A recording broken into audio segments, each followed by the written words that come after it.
السلام عليكم شميعاتي. كنتمنى تكونوا بخير. اليوم عندي لكم واحد القصه جديده. المهم نبداو.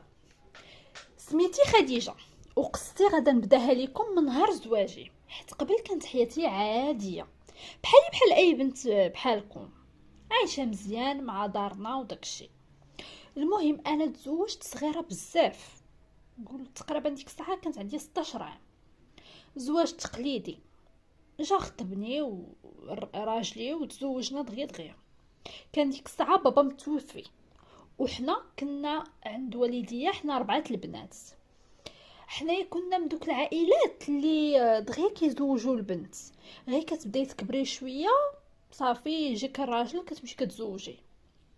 المهم انا كنت تزوجت ومشيت لداري مع راجلي. عشنا فيها في ديك الدار تقريبا واحد عام. كنت مزيانه بصراحه، عشت معاه احسن ايامات حياتي، حيت راجلي كان سبحانك يا عظيم، ربي طيحني في راجل الله يعمرها دار. كان ظريف بزاف معايا متخلق وكلشي. ولكن شنو غيوقع لينا من بعد هي ان مو غتبقى عليه حتى تخوينا الدار كيف كنقولوا. بقات كتقول له اجي وسكنوا باش نسكنوا معاها في الدار، وكتقول الناس انا ما كرهتهمش يجيو يسكنوا ويعمروا عليا الدار.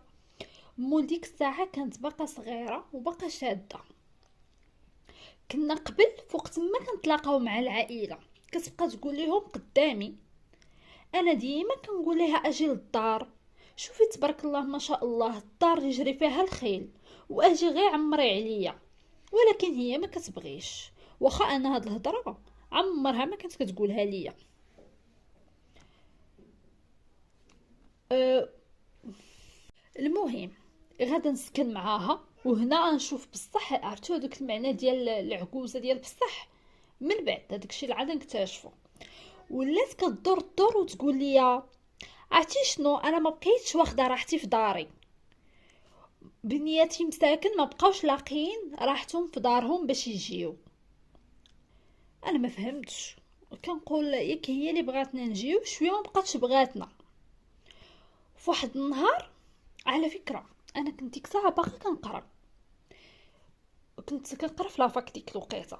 وراجلي كان قابل الفكره اصلا، ما عمره ما كان ضد انني ما نقراش ولا شي حاجه. كنت في واحد النهار كنت كنهضر مع واحد صاحبتي، كان راجع انا وياها في التليفون. راكم عارفين شحال وحده فينا كنبقاو شادين الهضره باش كنبقاو نراجعوا داكشي، ساشون كو انا كنت كنقرا مزيان.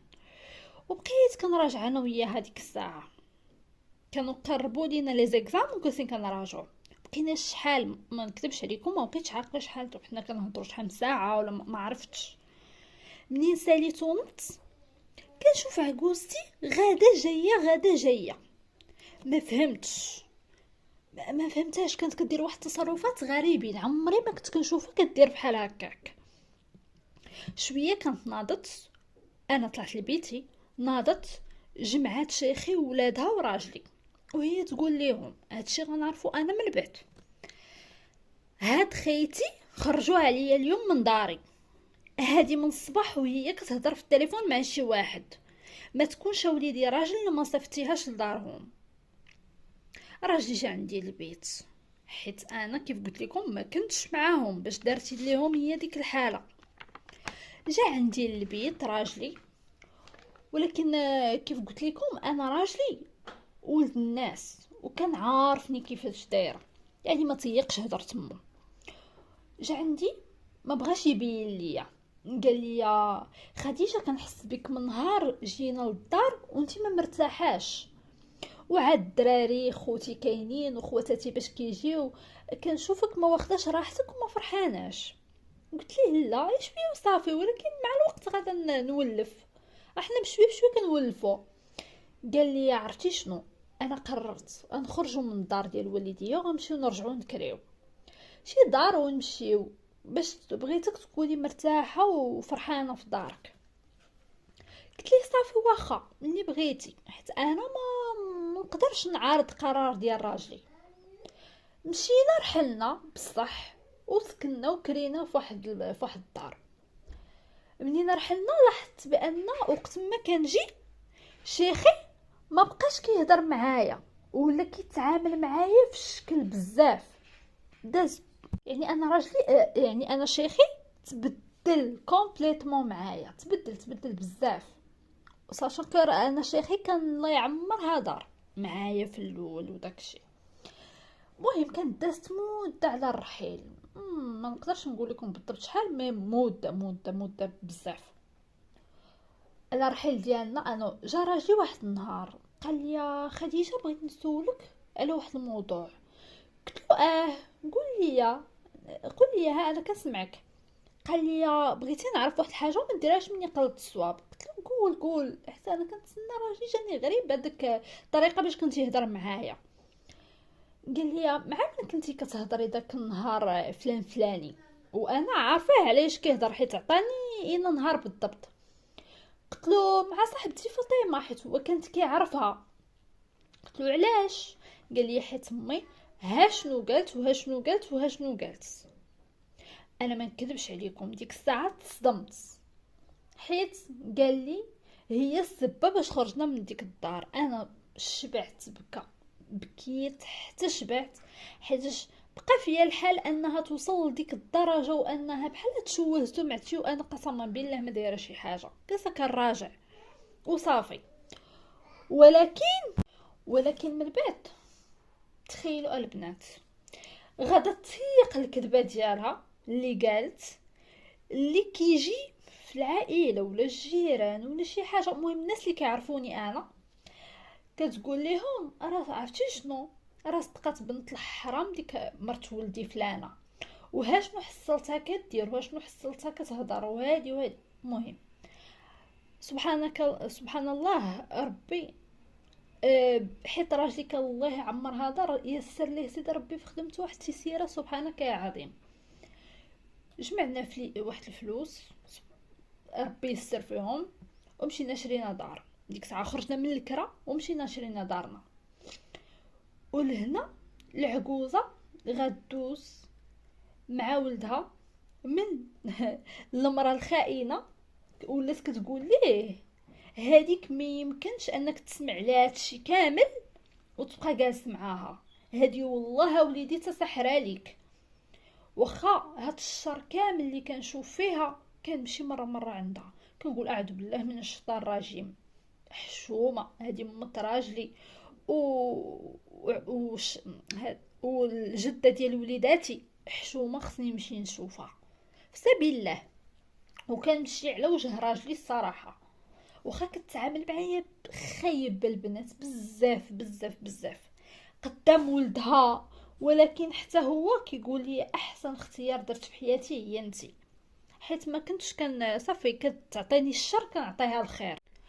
حاولت كاع تبغي تمشي تخطب ليه بنت اختها، غير فيا قالت ليه انت قادر تعاود تزوج بفلوسك وكل شيء، تزيد تانية كاع ونزوجك لها وليدي. مهم من بعد انا كملت كيف قلت لكم قرايتي وتخرجت وخديت لا ليسانس ديالي بنقطه مزيانه بزاف، والفضل كيرجع لله ولراجلي اللي كان واقف معايا وبغى يشوفني كنحقق ذاتي واحلامي.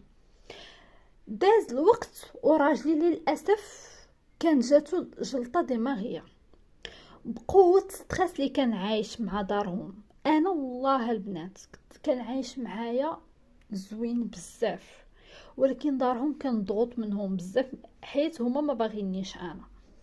وهو من النوع اللي ما كيهضرش وما كيعاودش، كيبقى داكشي شادو في قلبه ما كيعاودش ليا شنو كاين. وهنا ميمتو ماشي عطاتو التقار هي وعائلته، بالعكس كيجيو جمله للدار هذيك الدار ديال ولدي وكيجلسوا عند راسو يبقاو عليه تفارق معاها وما عندك ما دير بيها. كانوا كيزيدوا غير مرضوه حيت انا راجلي كان كيموت عليا وكنت كنموت عليه، ولكن انا عاوتاني كنت مرا ونص حيت راجلي كان ولد الناس معايا. الحمد لله كنا ميسرين داك الساعه.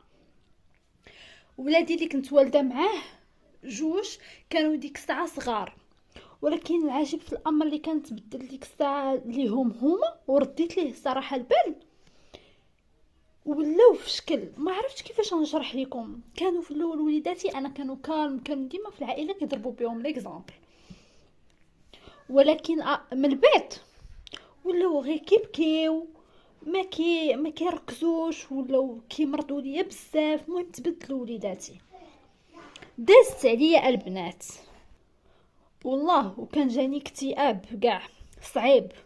كنشوف حياتي تبدلات، راجلي ضاع مني، وليداتي وليت حتى هما كنشوفهم تبدلوا ولاو مرض. دازت عليا واحد شهرين خايبه باكتئاب ديالي، تا انا ما عرفتش، تا انا كنت مرضت وكل شيء.